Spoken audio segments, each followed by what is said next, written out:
Okay, Tom, moving on. Forum user somebody says, Tom, have you ever read the Bhagavad Gita? I always get this wrong, sorry. The Bhagavad Gita. Your big toe seems to confirm practically everything in most of its teachings, albeit using different metaphors for the same things. This thought leads to my question. Were ancient cultures more enlightened than us? That is to say, was their big toe back then bigger than ours collectively as a race now? If it was, then how did we lose it? What went wrong? Well, I wouldn't say that, I wouldn't make that into cultures. You see, there have always been individuals and sometimes groups of individuals who have had very deep understanding of the nature of reality and who have been very highly evolved individuals. And that's probably been from the very beginning of time that they've had these, because the way to discover this is your own consciousness. It's inner space. So those people, when was the Buddha active? Like 2,500 years ago, so he had the same ability to discover and explore his inner space that you have now. There's nothing changed there. You get there by exploring your own inner space. So yes, people have figured this out. And when they figured it out, sometimes they've taught others, and sometimes that's become a group or a movement. But seldom has it ever developed into a culture. Typically, it's individuals. Typically, it's not that many individuals who actually get it. Then there's lots of other individuals who pretend to get it, or who get little pieces of it, or get some of the trappings of it, and don't really understand it at a deep level. And sometimes that can get to be at the cultural level. So we've always had these little bubbles of enlightenment all through every time. We have, many of them in our own time right now. There's lots of individuals who get it. And it's not that we lost it. It's just that it keeps bubbling up. It keeps reappearing. There are people who keep rediscovering it because the discovery is inside themselves. So it's something that has been discovered and rediscovered by individuals throughout all time. But now we have this situation where we have an internet, and now we have communications. So I suspect that this discovery now has the potential to spread much wider than it did before, when it was only some one or two people walking around and talking about what they had learned and how they discovered the nature of reality and how it all makes sense and so on. And then maybe you had 10 or 20 people doing that, but never very many who really get it, because it's not that easy to get. It's not that easy to be it. It is pretty easy eventually to learn how to act it. To act that way is not so hard. To be that way is much more difficult. So it's not like we had it in cultures and almost everybody, 2,500 years ago was enlightened. It's not like that. There were a few people then wandering around who were enlightened, and maybe there was even a few hundred of them. And then there was probably another 1,000 of them who got some of it. And then there was probably 10,000 of them who were acting, out parts of it. And that's typically the way it goes. And today we have a similar sort of thing. Well, we have a lot more people now, so we probably have a lot more bubbles of enlightenment now. I don't think that we're any worse off than we were then. We didn't lose it. It's just spread out in little groups all over the place. Some of them have just a piece of it. Most of them have just a piece of it, not the whole thing. But again, the internet will help us bring all those pieces together and make sense of a bigger picture, of a whole that's not there now. So it's not like we were all a lot smarter, but there were some people 5,000 years ago that were a lot more grown up than a lot of people today. True, but don't see it in the sense of we were all bright and now we're all stupid. It's not like that. Or we were all grown up and now we're not. We have thousands and thousands of people alive today who understand the bigger picture. But we also have 7.5 billion people on the planet, so there are lots of people who understand. But it's beginning to coalesce more and more into a movement that's not just restricted to a local region, like it always has been before, when communications mean you walked, and then later communications mean you rode a horse. News didn't spread very fast that way. So now it's different. I'm hoping for great things to come out of this internet technology that will help spread ideas widely and quickly. So one of the things we've been needing for a long time. But anyway, it's always been there, and it's still there today among lots of people. And generally, the general person who never did go inside themselves and discover any of this on their own, they're probably, the 99%. It's still the 99%. That just is more people these days. So we're probably not any less enlightened than we were then. It's just seems that way. We have lots of people that have a very low quality of consciousness because this environment we're in now tends to stir up our fears. Even in the last 50 years, that's true. 50 years, people today are a lot more frightened and have a lot more fear than they did just 50 years ago. So it's, you think that means we're going backwards, but at the same time, there's a whole lot more people who also have a bigger picture now than they did 50 years ago. So both sides are growing. Somewhere that's going to meet in the middle with a clash that will make a big difference. It'll be like a tipping point. And all of that hopefully will happen in the next couple of decades. All right, next question is from someone who was at the Frankfurt event. I'm not going to mention their name, but they are a forum user. They say, "Hi, Tom. Thanks for a great Frankfurt event. At the event, I asked you a question about loneliness. I don't know if you remember, and I got 3 answers from you. 1, that I use my friendships to confirm me and my existence. 2, that a good thing would be for me to find a wife who also wants to grow towards love so that I have someone to walk the path with. And 3, that growing up is indeed a lonely path. You also asked me if I was satisfied with your answer, and even though I actually wasn't, I politely said yes. Well, as the fear of loneliness is something that has been bothering me for years, I was really actually hoping to get some advice on how to progress from there. How do I make peace with the perceived threat of my loneliness? By making more friends?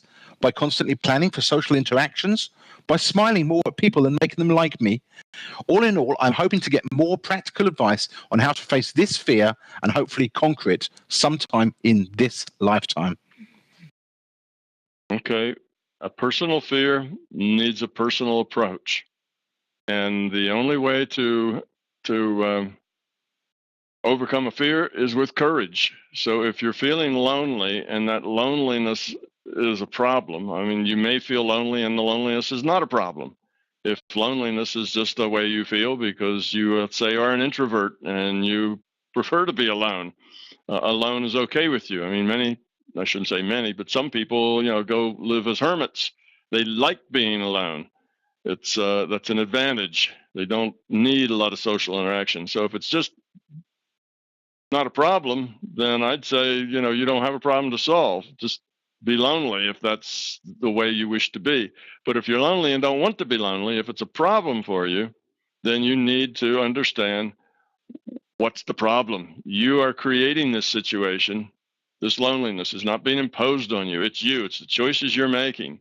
And you have to go inside and find out what choices are you making that creates this situation. And then have the courage to go beyond those choices, make different choices. And those choices may be to smile at people or, to go to social events or whatever, make more friends. That may be a choice. But if you continue to reject those, like, okay, you go and you make a bunch of friends, but then 2 weeks afterwards, you never see any of them again. Well, why was that? Why do you, like make an attempt, but then throw away all the, the proceeds of that attempt? Well, there's some reason for that in you. Some reason that you make the choices you make. Some reason that you don't go to a social event. Some reason that if you do, that you don't maintain those relationships. You just let them all go. There's a reason for all those choices.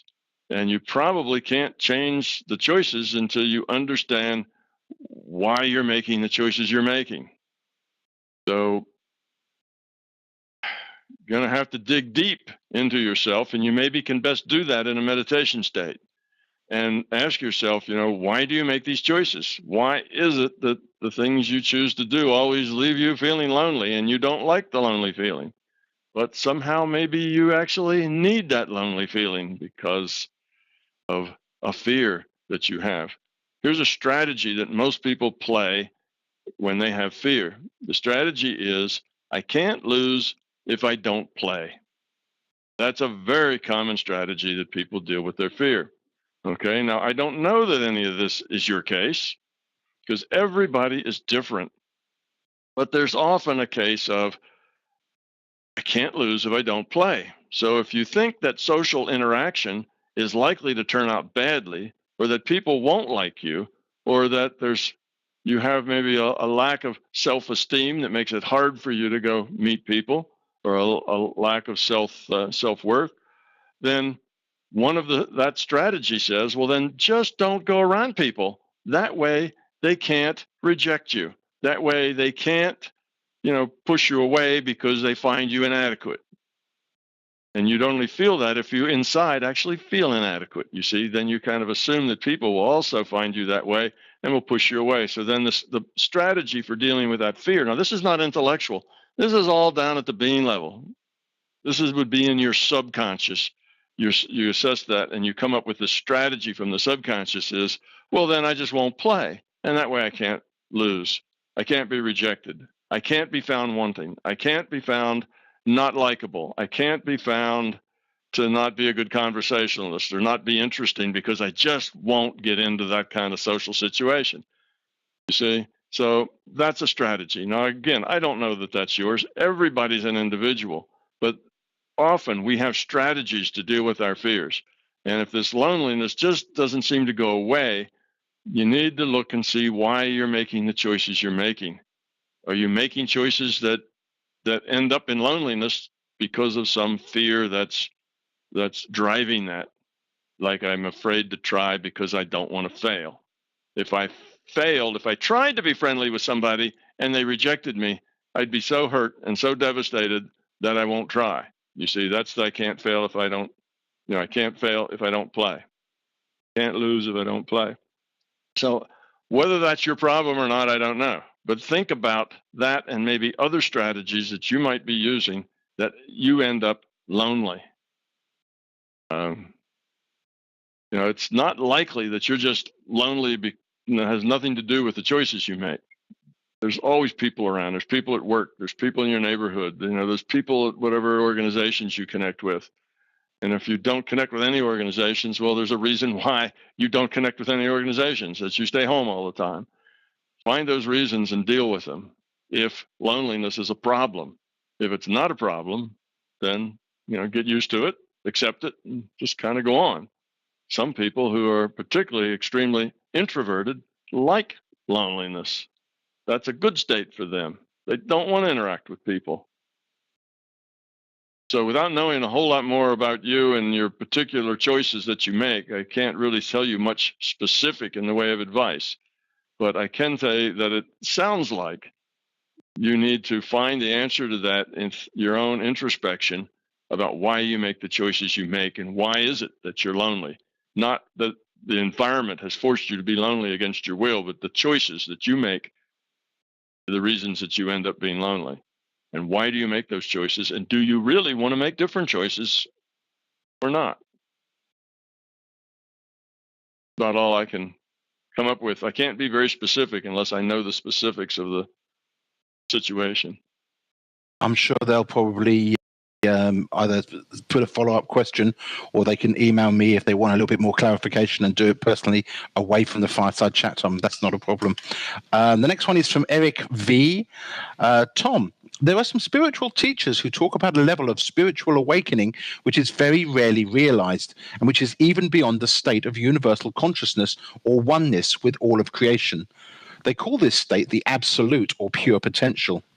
They describe awakening to the absolute as the final step in spiritual awakening. The first step is to overcome the illusion that you are a body, mind, or person and awaken to universal consciousness, the universal I am, which is oneness with all of creation. The final step then is to overcome even the illusion of the I am in order to realize the absolute. What remains cannot be comprehended by consciousness, cannot either be described by any means, nor can it be bound or touched by anything that exists. Consciousness, and therefore all creation, arises from the absolute. Have you realized or experienced this state beyond consciousness that these spiritual teachers talk about? And does MBT even take this into account? All right. Hard to answer those last two questions directly because I'm not so sure that this absolute exists. I suspect strongly that it is something else besides what's advertised. Okay. And I find a little problem with the fact that the absolute, cannot ever be described by any means, nor can it be bound or touched by anything that exists, cannot be comprehended by consciousness. Yet it's, have you realized or experienced this state beyond consciousness that these spiritual teachers talk about? Well, it's really hard to talk about something that cannot be comprehended by consciousness, cannot be ever described by any means, and cannot be bound or touched by anything that exists. Then it's really hard to talk about it, isn't it? That tells me that this is more not of an experiential thing. This is an intellectual thing. This is a thing of extrapolation of process, and it runs counter to what this reality is really all about. So in my mind, I would question it, and here's why. Let's see where to start with this. I think it comes from an understanding that does not really get the purpose of this reality frame, the purpose of the larger consciousness system. The purpose of our system is to lower its entropy. It's to evolve. It's to grow. And in a social state with other free will entities, it's to become love, cooperation, and caring. That's the purpose of the system. That's what serves the system. That's what the system needs to have happen. That's what keeps the system alive. Otherwise, it de-evolves. Okay? So that's a purpose. Now, many people in spiritual traditions don't see that purpose. They just see it is, and we are in it. And we have to grow toward love. They get a lot of it right. And it's all about our evolution. It's about consciousness, and they get a whole lot of it right. But without that purpose, what happens is you get to this point that you can no longer describe what happens. Okay? Now, if you don't know its purpose, that it's about love, then you don't really know that it's about other. So you have this sense of, okay, you're growing up, you're lowering entropy, you're getting a bigger and bigger picture, you graduate, you go on to the next level, you graduate, and eventually, you get to the end. You're done. You've gotten rid of all your fear and all of your ego, and there's really nothing else for you to do. And now, what do you do next? Okay? And most of the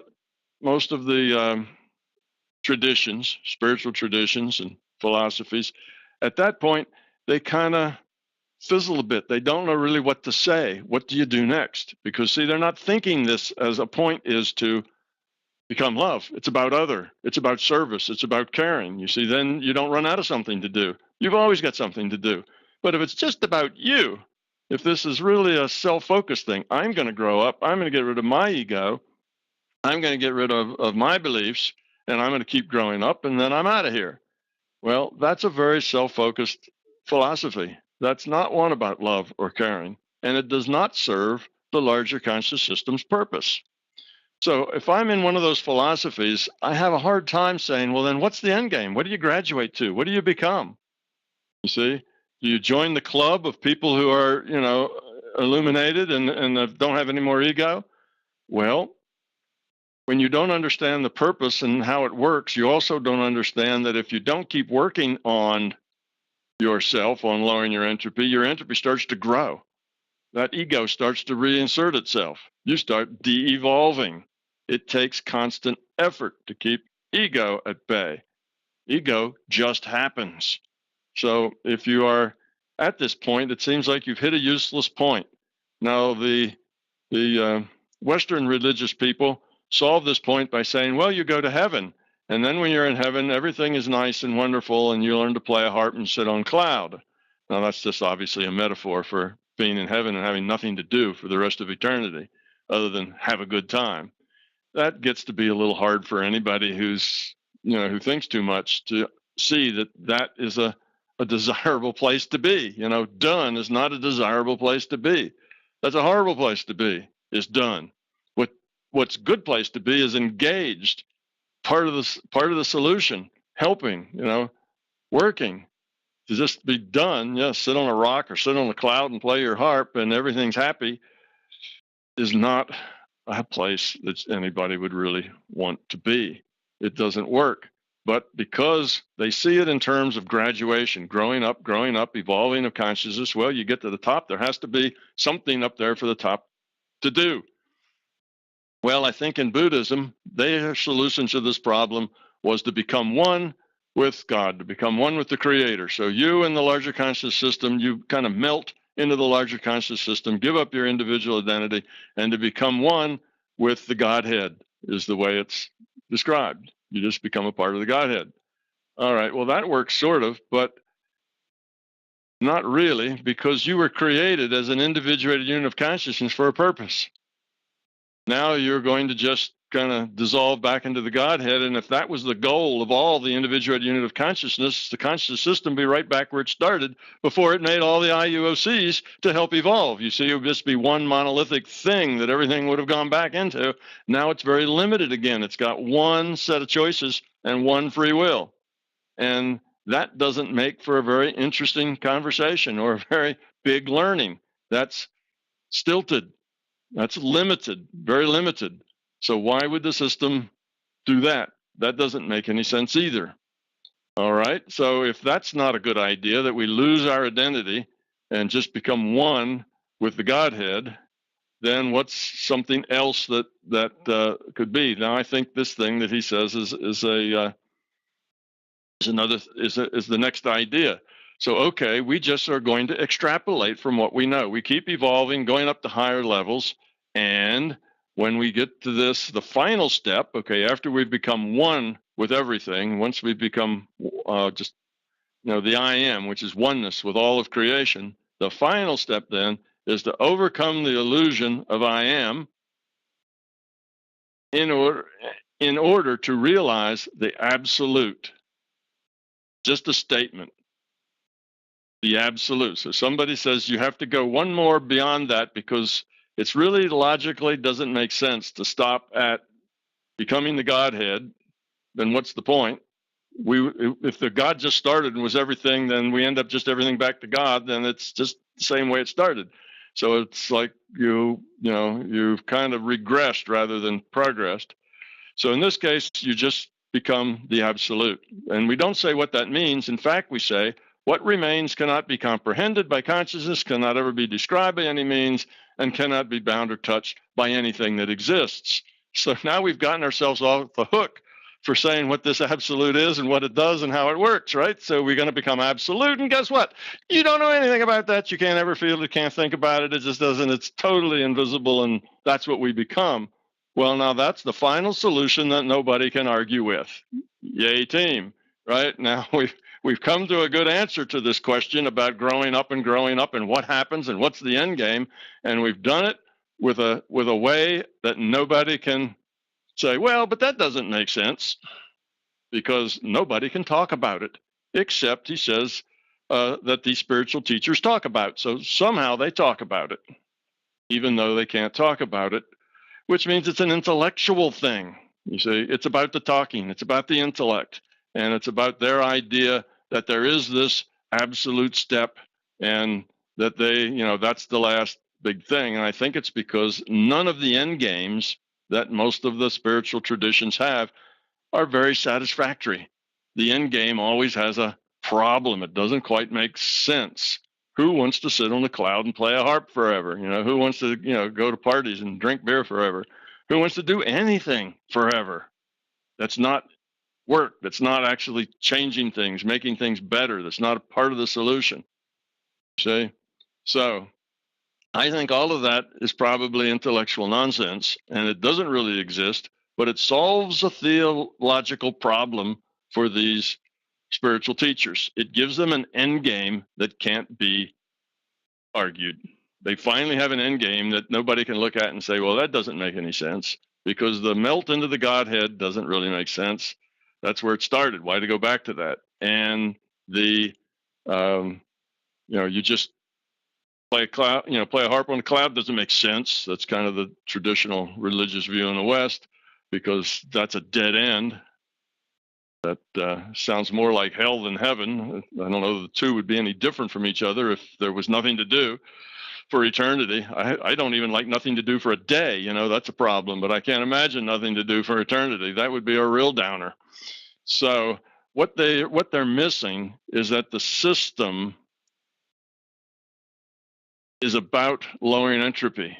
It's about evolving. Evolution is an open-ended process. Evolution is a process fractal. It's a fractal process that never ends. It just builds on itself and builds on itself. The output gets fed back in to the evolution and as input, and out comes a new output. And that just keeps going on. Okay, a fractal process. So in this process, you have to lower your entropy. You have to become love.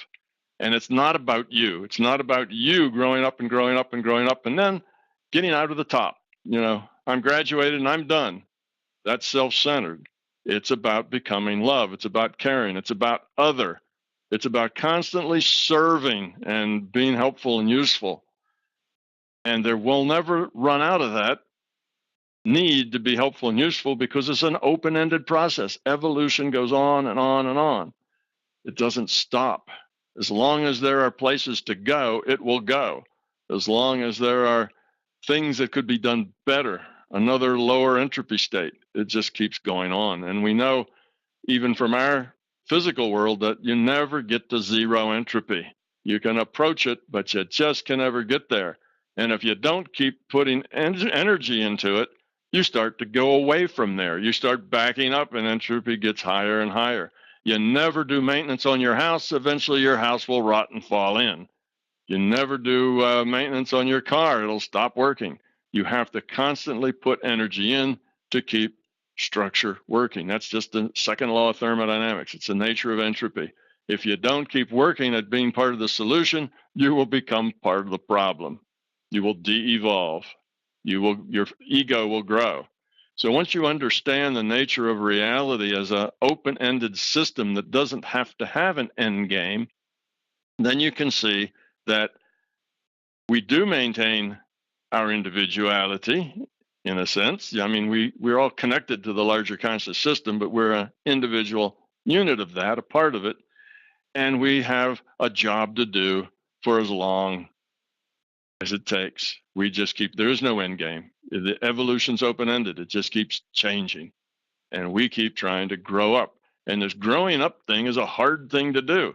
It takes a long time. It's not something that you can expect to do very quickly. It's changing yourself, pulling yourself up with the bootstraps. A very hard thing to do.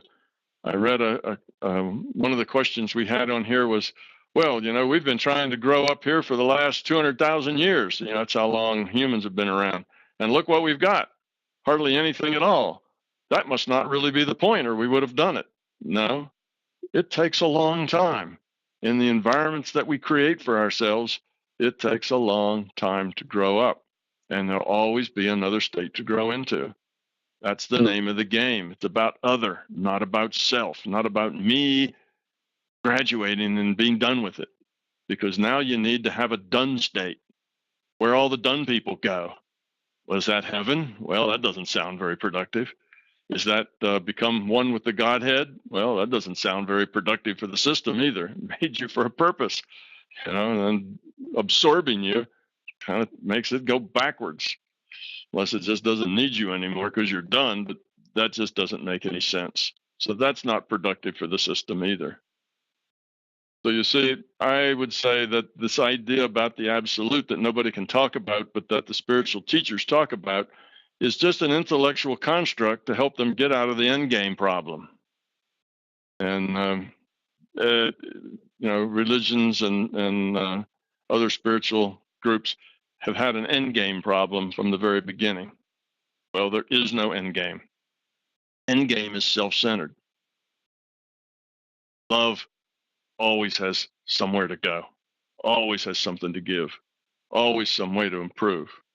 It's an open-ended system. We may not see what those improvements may be, just like our own evolution. What is a human going to look like 100,000 years from now or 1,000,000 years from now? They may not look at all like us.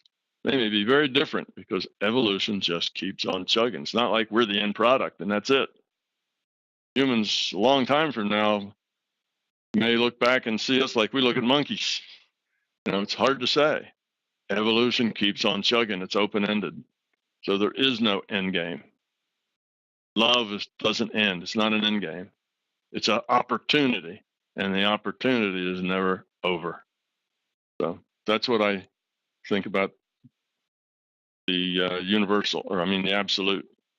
I think it's an intellectual trick to get out of having an end game that can be criticized or that doesn't make sense. I shouldn't say be criticized. It is illogical. The melting into the Godhead and the sitting on a cloud with a harp are both illogical. This one is not. This one's also, I guess you'd say, not logical. It's just a statement, and then another statement's made to make it impossible for you to, have any logical, context about the statement. That's what makes it work. Okay, probably pounded that one to death, but that is, I think, a pretty major big picture point. I think it is, Tom. I think you spent exactly the right amount of time on that and gave a very good, very straightforward answer, which people should understand. I'm sure it'll raise a lot more questions, though. All right, the next question. No doubt. We're talking about the lack of practical advice. We're moving on from that to the lack of practical advice.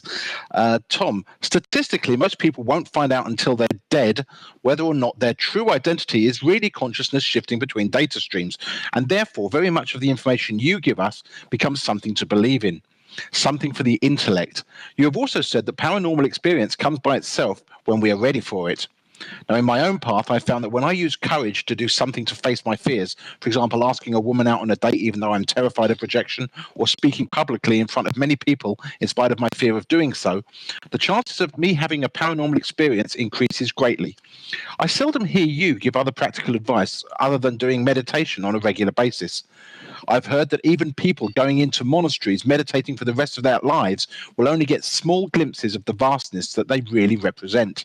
So why don't you, or won't you, give more practical advice more often?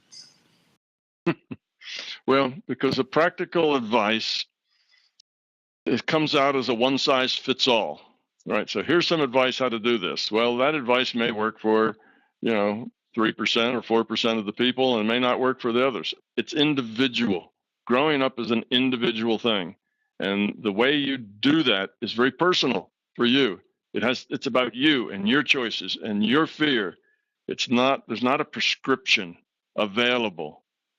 See, if there were a prescription available, we'd all be a lot better at it. All we'd have to do is, these 10 easy steps to enlightenment, these 10 easy steps to growing up and getting rid of fear.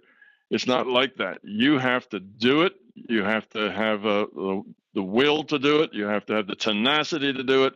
And then you have to have the courage to do it. But the process you go through and the way you do it is going to be uniquely yours. So there is no prescription, is why I don't give one. If I did give a prescription, it may fit a few people here and there, and they'd all thank me very much, but there'd be a whole bunch of other people who would try it and nothing would happen. And now I've just made it harder for them because they then have the belief that, well, there's, no way I can do this. So I don't try to, give prescriptions to people. I'm not a counselor, and I let people go on their own path in their own way because there really is no other way. Mostly when people, need counseling to grow up, the counseling becomes something you do instead of growing up. We tend to get connected to that counseling, and okay, we're working on it. We're in counseling, right? We're working on it. And that becomes really an excuse for not actually doing it. We do it intellectually. We follow the steps intellectually, but we don't actually change ourselves. We just want to think about it and think about it in different ways and think about it in different contexts. And we keep thinking about it, but not doing anything about it because that's personal and takes the will and the courage, and it's hard to do. People will do it when they're ready and not before. So I don't know that there is a prescription that anybody could give about what do you need to do to grow up. Well, that depends on you. How many barriers do you have? What are the nature of your fears? Why haven't you grown up already? Why isn't this easy for you? Everybody would answer those questions differently. It's hard for everybody for their own specific, different reasons. Everybody lives in their own reality. So there is no bad answer as to what to do. I just give very general answers, like meditation will help you get in touch with yourself. That's about all it's good for. It'll help you get in touch with your own consciousness. It'll help you get out of the way so that your intellect and your ego doesn't automatically jump in and censor everything that comes through, your mind. It'll help you get in a state where you can listen better. That's all. It's no magic thing. Just because you meditate doesn't mean that you're going to grow. Just because you're a monk and have been in a monastery meditating 4 hours a day for 30 years doesn't mean you've grown up one bit. None of these things will make you grow up. You have to grow up because you want to, and you change yourself. And praying day and night and living in a monastery, you can just act that. It doesn't have to change you. And yes, many people in spiritual practices will spend many, many years, decades and decades. And most of that time is spent chasing their own tail. Because the hard work is to get down and change yourself, make yourself different than you used to be. It's not about learning something new or learning a new technique. So I can tell you all sorts of things to do and techniques, and they won't help a bit. If you're having trouble, with this thing, then you could go get in a monastery. Spend the next 10 years in a monastery, and I would predict that it won't help a bit. You'll come out the other side about the same way that you went in. Not going to change you. Change has to happen from the inside out. It won't happen from the outside in. So it doesn't happen because of prescriptions. It doesn't happen because of do these practices. It doesn't happen because you become a monk. It happens from the inside out. And it takes courage, and it takes a willingness to be honest with yourself and to grab hold of that fear and face it and get rid of it. Personal. So no prescription. I just wanted to quickly share something too, Tom, because we have a practical application in my big theory of everything. And I noticed that people really gravitate towards wanting a prescription. You do share a lot of practical kind of tips on Avita's channel, Avita Oshel. And there was this one particular one, it was about letting go of fear. And she broke it down into 5 parts. And everybody was voraciously writing down the 5 parts, the 5 steps to letting go of fear. We're like, 5 steps to reduce the entropy. This is perfect. And I found that really, it does. It helps people. Even though it's at the intellect, at least now they have a starting point. They have something that's tangible that they can work with. So I really appreciate the practical tips that you do share. And Avita and Lori Houston, her channel as well. There's a lot of practical. Yeah, both of those. Avita Oshel, you can look her up on the internet, and Lori Houston.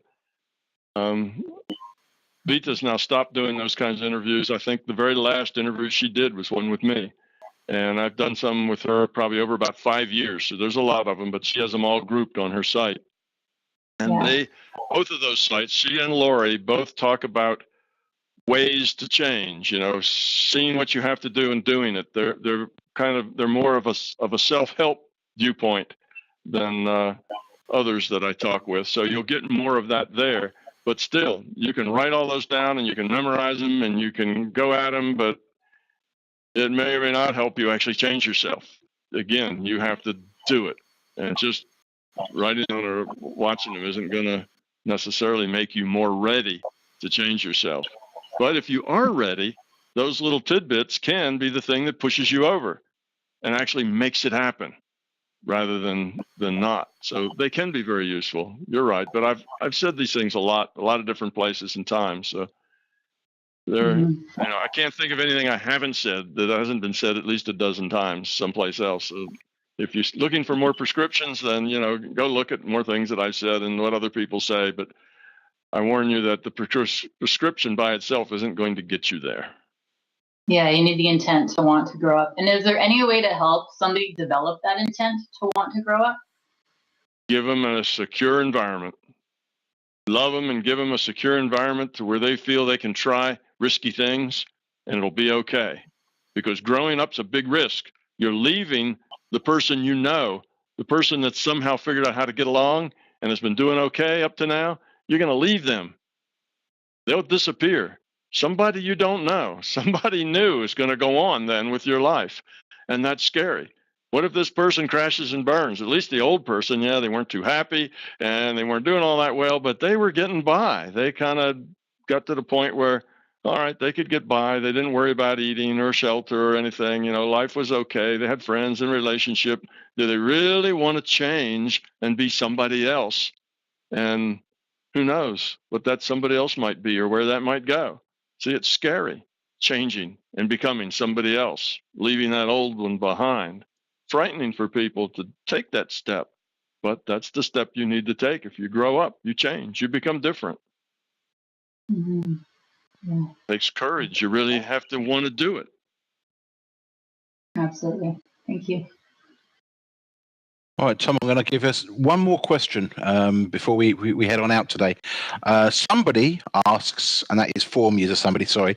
In our PMR, it seems that vision is the most powerful and pervasive of the five senses we possess, save, of course, for the visually impaired, obviously.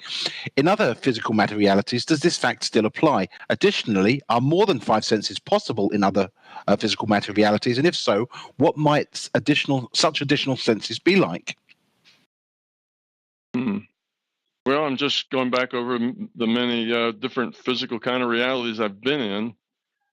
And, you know, it's hard to tell what somebody else is experiencing because I go there with the idea that vision is a primary sense, and I interact with that. I think some places the telepathy is a real thing. You know, with us, it's something that's in the non-physical and we don't really relate with it. Other places, I think the telepathic communications are more concrete than they are here. That would be one that would have another sense, which wouldn't be hearing or vision, either one. It would be getting information on another channel, just information.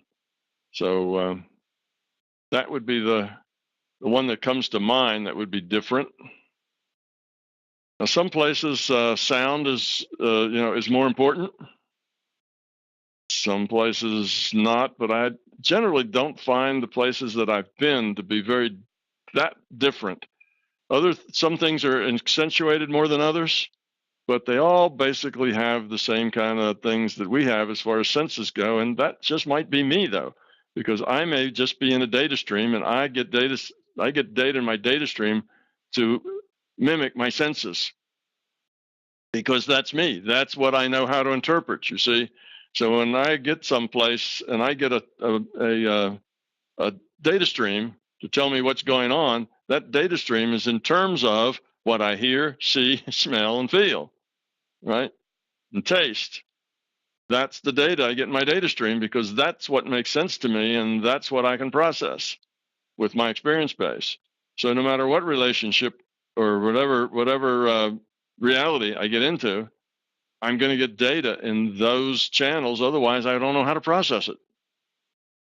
So that may be the reason why all of them seem to have about the same senses that I do. You know, it may not be that they do. It may just be that I get whatever information they get, but I have to get it through those senses. And if it's something else like telepathy, well, that's easy. I get that anyway. You know, I can hear what they're thinking and saying, and we can do that. That's easy. But if there's anything else going on, I probably wouldn't notice because there wouldn't be any way to get that information to me. So it's a hard question to answer. But mostly what it seems like to me is that the same kind of sensory perception that we have is common everywhere. And I see that most reality frames are still common in the big sense. Now, they may have different things. You know, they may have different kinds of critters and different sorts of structures, and they may be different physically. People may look different physically, but they end up being similar within the big picture. In other words, they're all doing the same thing. They're making choices, and the choices either lower or raise entropy. And a lot of it is the same way. You know, there's still gravity everywhere. You know, things still fall down, and there's order and structure everywhere in the realities I've been to. And I think that's because it's really hard to come up with a rule set that produces a reality that is as stable as it has to be to let things like us evolve in it. I mean, how long was this planet in evolution that it ended up with people on it? You know, we start from the bacteria is where it started, and before that, I guess it was just random cells here and there, and then we ended up with bacteria, and then lots of bacteria, and from those bacteria eventually evolved people. Well, that's a lot of time. You need a simulation that's stable for what, a couple of billion years just before you have planets and stars and things. You know, I mean, a lot of that was before anything could have evolved here. It was mostly just gas, and it was all very hot and high temperature and that sort of thing. So you need a simulation that is very, very stable, and I think that's hard to do. It's hard to do, and when the system finds just the right constants and just the right rules that produce a stable long-term system, it's not like, oh, we could do that 50 different ways. You know, you can't. You can maybe change a little bit here, you can tweak a little bit there, and of course the evolutionary process is different. The environments will be a little different, so what evolves in those environments is going to be different. That'll happen, but the basic underlying structure of how it works, of the rule set defining the nature of the reality, is going to be pretty similar, I believe, because I think it's too hard to do, very different than the way we've done it, and still have it work. That's why we have these, what's it called, the Anthropomorphic Principle or something. We have these constants in our cosmology that have to be the way they are. You know, constants like the 15 decimal places, and if you changed even in the tiniest little bit, 10th decimal place, the whole universe would collapse. You know, it wouldn't work. Nothing would have congealed like it did. You would never have these possibilities. Why do we have this group of very, very finely tuned constants? Because that's what it took to make this place stable, and it probably took the system 1,000, maybe 1,000 million tries before it got just that right number in 4 or 5 or 6 different numbers like that. That got just the right constant so that the thing pulled together and worked. So you gain just enough gravitation so that you can make the suns and things coalesce, but not too much that it all pulls together in a wad again. You know, it's a very fine point to where our cosmos can exist. So that's just because they had to twiddle with it out the 10 decimal places tells you that it was a very hard thing to tune. It took great precision. So most places are kind of like that. Another reason is that if you had done a virtual reality like this, there's probably a lot of work to make that rule set and so on stay stable. Why wouldn't you just take a copy of that and paste it and start from that? Why would you start over from scratch every time and have to do something totally unique? When you had one that worked, why wouldn't you just copy, paste, paste, paste? Now I've got 3 more universes like this one, 3 more virtual reality games, except I'm going to make the rules different in the virtual reality game. We're going to tighten these up and loosen those, and maybe telepathy would be one that, that would be available for everybody on a channel. And so there's a few things that you could change, but for the most part, these different reality frames feel pretty familiar when you get to them. Maybe it's just that's all I can get in my data stream is why it's familiar, but I suspect it's also too hard to make them very different and still make them stable enough to have evolved something like this. That's a lot of stability in a simulation that has to keep reinventing itself through evolution. So, Keith, thanks, you Tom. Take another one? Do you want to do another one? Let's do the last one by Eric. Let's do the last Okay. one. Did we get all of Eric's? Eric has these I'm just going delightful through them quickly. big picture questions. I love these big picture questions. I think we got them all. I'm just looking through. See if I can. Oh no, here you are. It's a good one. No, you're right. It is a good one. Okay, let's finish off with this then. Was there ever nothing? In terms of our existence, Tom, there seems to be only two possibilities. Either something has always existed without a beginning, or at some point something has come from nothing. Only one of these two possibilities can be true. So which one is it? And if we cannot know for certain, can we at least determine which one of these two possibilities is more likely to have been the case? Okay, I just found that one and I just opened it up. So, well, it would seem from our experience that it's an either or, okay? Two possibilities. Either something has always existed without a beginning, no beginning, or at some point, something has come from nothing. You see, they seem like those are, it says only one of these two possibilities can be true. Which one is it? Well, I would say that it's not really an either or, and this is perhaps a bit of a semantic game on my part, but let's say you can do both. And it kind of, the semantics is that we're going to dwindle a little bit with the concept of nothing. I'm going to start from the idea that nothing is no thing, no structure. Okay, no, zero, or let's say infinite entropy, if you will, high entropy. There is no structure, no organization, nothing's there. That will define nothing, nothing there. But there is potential for something.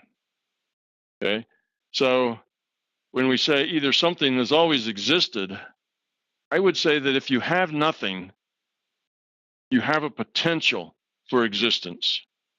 Yes, there's nothing there now, but there's the potential that something could be there. So that nothingness comes with its own potential.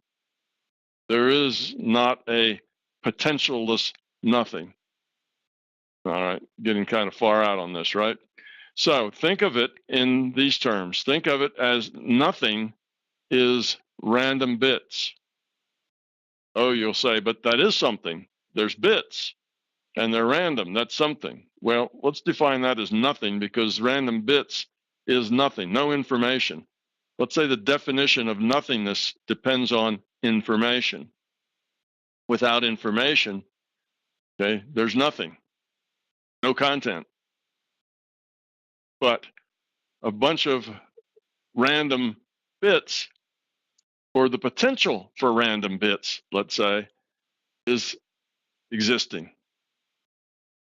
The potential for information exists. So if we say that the potential for information has always been there, even though at the beginning there was nothing. So in that case, the something has always existed. Yes, potential has always existed. And you say, and it has no beginning. Well, no, that potential doesn't need a beginning because it's not anything at all. So there's nothing to begin. It just is. So that's a little word trickery, I suppose, to get around this problem. But we have to look at this problem from the viewpoint of our own perspective, and it looks like it's an either or. But if we let the nothing be no thing, then random bits, then at some point, something came from nothing. And yes, the nothing, which was just potential, no thing, at one point, we have something called emergent complexity. And emergent complexity means that if you have potential, eventually, just out of random process, you end up with some structure. Something will just, those random things will just bump around together and they'll form a little structure.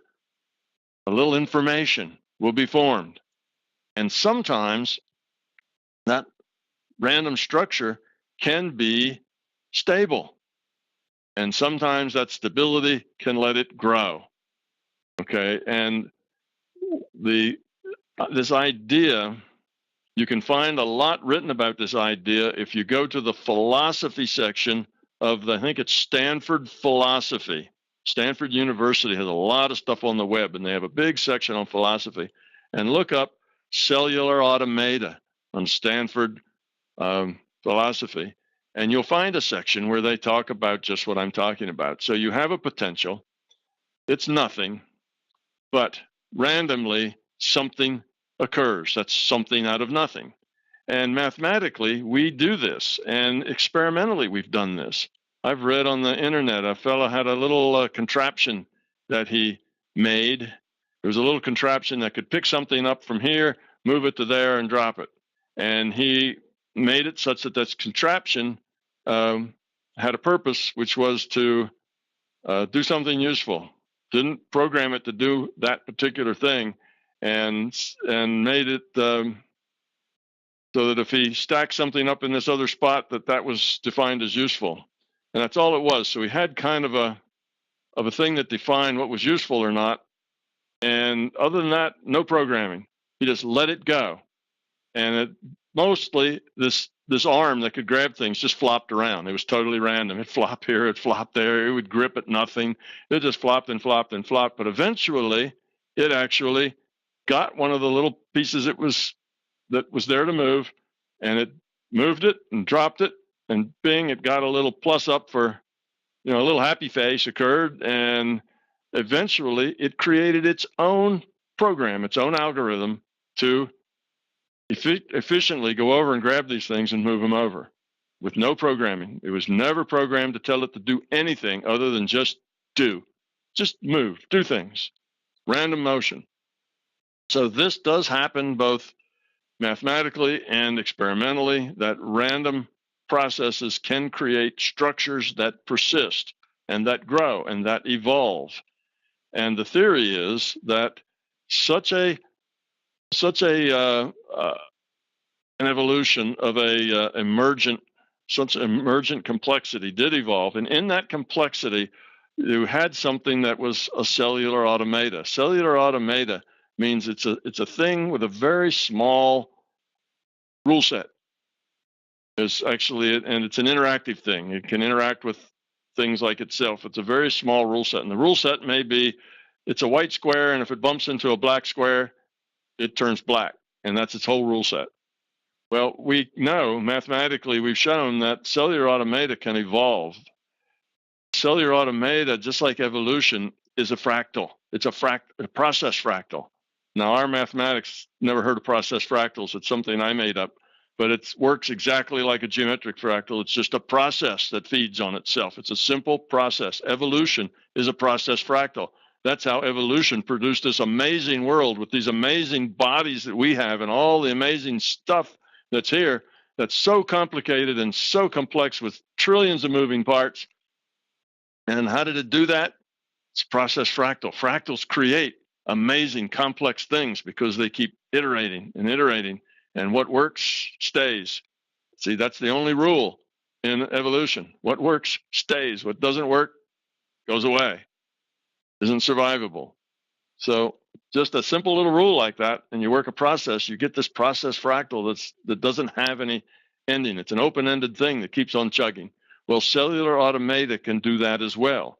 Not only that, it's been shown mathematically that cellular automata can be constructed that represent all the functionality of a general purpose computer.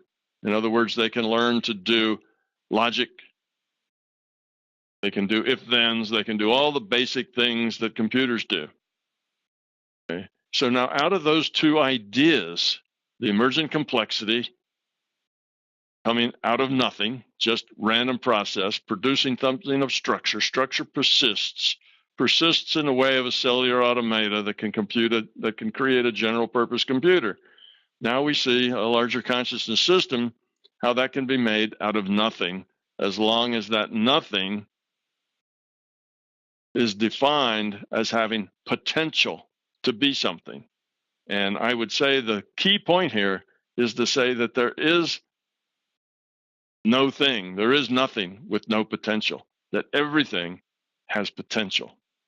So if we start with a nothing that has potential, and my model of this, my metaphor for this potential is just a field of random bits. That's just my metaphor for potential, for this potential, because it fits nicely with the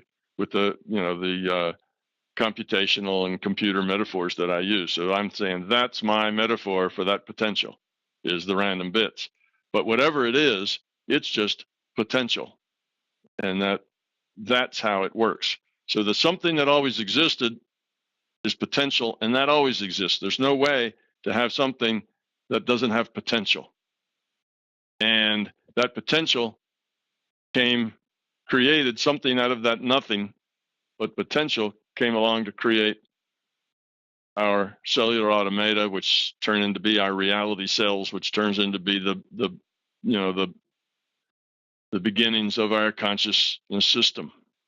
So that would be the idea. So it's not that something always existed without a beginning, or at some point something had to come from nothing. Potential existed without a beginning, because potential just is. There is no nothingness without potential. No, I just made that up, but he just made that up too, so we're even on that one. That's an assumption. That's not a fact. That's an assumption, okay? But given that assumption, then all the rest of it falls out very nicely. And the only assumption here is that there is no such thing as nothing without potential. That any nothing has potential to be different, to be more. Anything can change.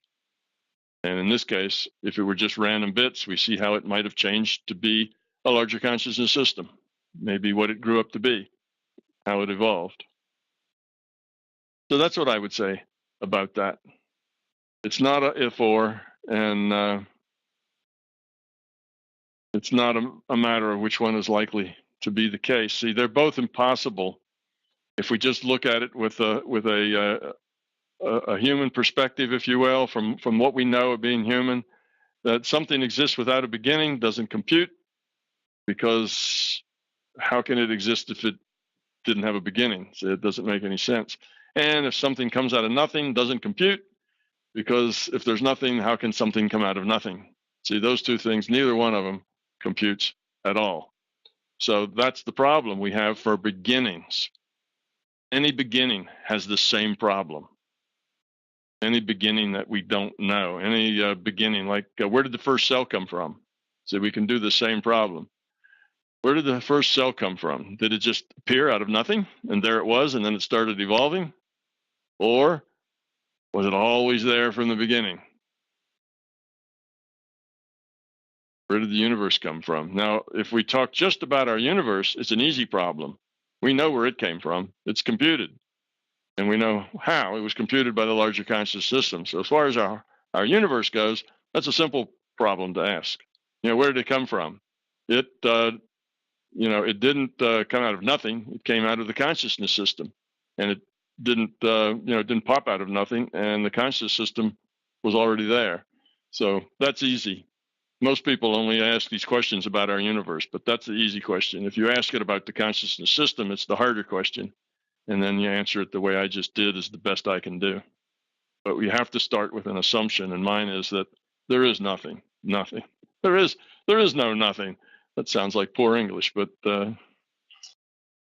anything, there's always potential. And like I say, made that up. That's an assumption. But it solves the problem. Maybe it solves the problem with another problem. We could ask, well, how did the potential come there? But I suspect that's as far back as we're going to get. You never can get back logically to beginnings, because they always have this problem. You weren't there in the beginning. That's back to the camera can't take a picture of itself. You're not there in the room when you're being born, because you're not there yet. Okay, that was an interesting one. Eric asked big picture questions. I like this guy. I think I've talked to him before. He's been on here, hasn't he? He has, and he was in Germany as well. He was there in Frankfurt, yes. Eric V, yes. It's the same thing about the chicken and the egg, isn't it? Yeah, well, the chicken and egg, which comes first? That's like a logical problem. But there's a logical solution to that one. They both evolved together. There wasn't a chicken that made an egg or an egg made a chicken. A chicken with the process of reproducing by eggs all evolved together. So the answer to the chicken and egg problem is neither came first. They evolved with each other. All right. Well, thanks, Tom. Okay. We have finally come to the end of this extended director's cut of the 36th MBT Fireside Chat. Even with the extra time, I'm sorry if we didn't get to answer your questions or get around to asking them. Thank you, Tom, as always. Thank you to Oliver for hosting, to Justin for recording, to everyone who joined us and stayed the distance. John, I know it's well, the sun must be coming up where you are, so thank you very much for being here. If you submitted questions at home, please keep them coming in. And out there in the world, thank you for watching. We will see you next time. So long. Bye-bye.